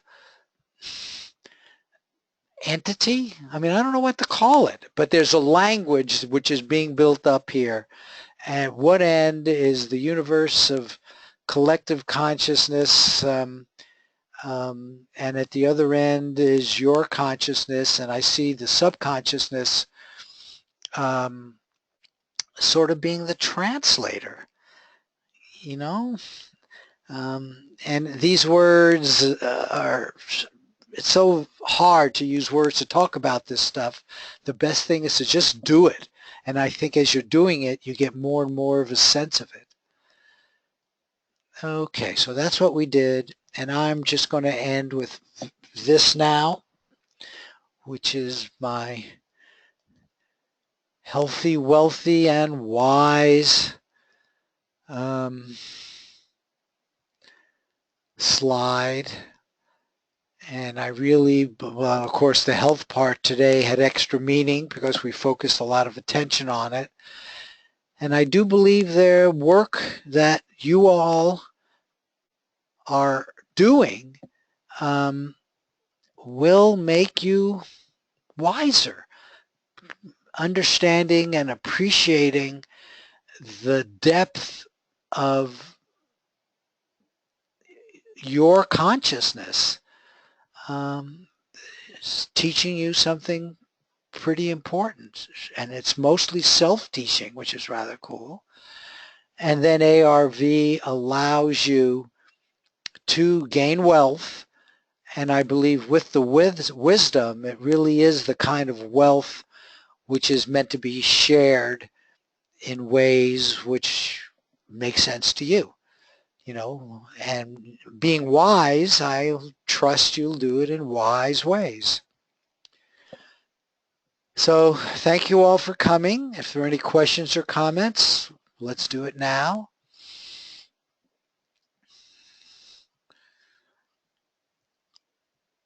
I have a comment.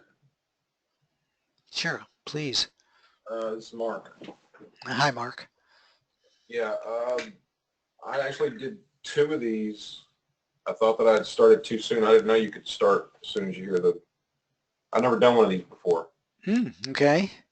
And so I have vertigo, and so I tried to go what I call going dark. I put the heels of my hands over my eyes to keep having tremors.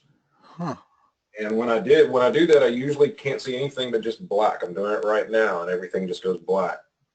But when I did it, when I was doing this, I saw an image that looked so similar to the sun in the middle of the lighthouse? Of the lighthouse. That was almost as if I wasn't, and it lasted for about a minute. It was almost as if I had been staring at that picture for too long, and that was keeping me from being able to go to seeing just blackness. That, I don't know what to think of that. Interesting. I mean, why? I don't think, did you give me a transcript, Mark? Yeah, I sent you one, but I sent it late because I don't have email on this computer yet, so I had to go in a different room and send it from a different. No, let's look at it because I'd like to see what you did with that. Because I didn't have very much. I've never done one of these before. I didn't get very much sensory stuff except for really strong, that white in the middle, then going to yellow, and then to brown color, and then in that shape too, that kind of. Right. Let me bring that. I think I still have it. No, I think I lost it. But we all remember the lighthouse. So, I mean, yes, you got structure. What does that say? Hills or mountains? There were hills or mountains in there. You got water. But that was from the blue. So it could be water. I call that A and B. Because it could be water, it could be the sky in the other picture. Okay, that's fair. That's fair. And then I actually did it again. I thought I did it wrong, so I did it again on this other one, and I had a different anagram, and it actually looked like a structure on the side of a hill. Mm-hmm. My anagram a little further up there, and hill going to flat. Here? Yeah, I probably wasn't supposed to circle those areas, but I circled the areas Yeah, in there. that's I fine. had one that looked like a structure on the side of a hill and then going further down to something flat. And this is, I'm not a very good artist, but None it of was us are. where you are now. It was white in the middle, and it was the shape, almost like the shape of a flame, with yellow on the outside, and then going to brown. And I Brown couldn't get that outside image of out yellow. of Yep. Yeah. Okay, I wonder if the pictures would still be there. No. Okay, well look, if you didn't, the one thing you didn't do was give me confidence rankings. I don't know how to actually do that.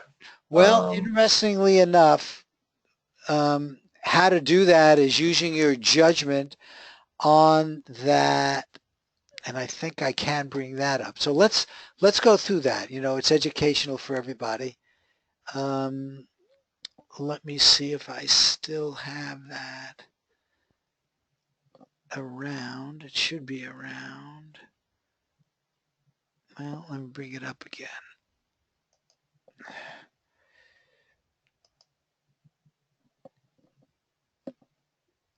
Oh, where's my TARC scale?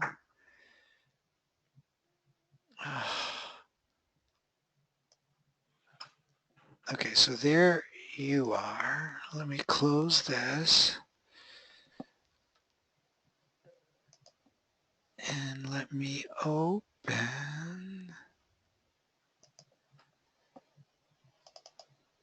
this.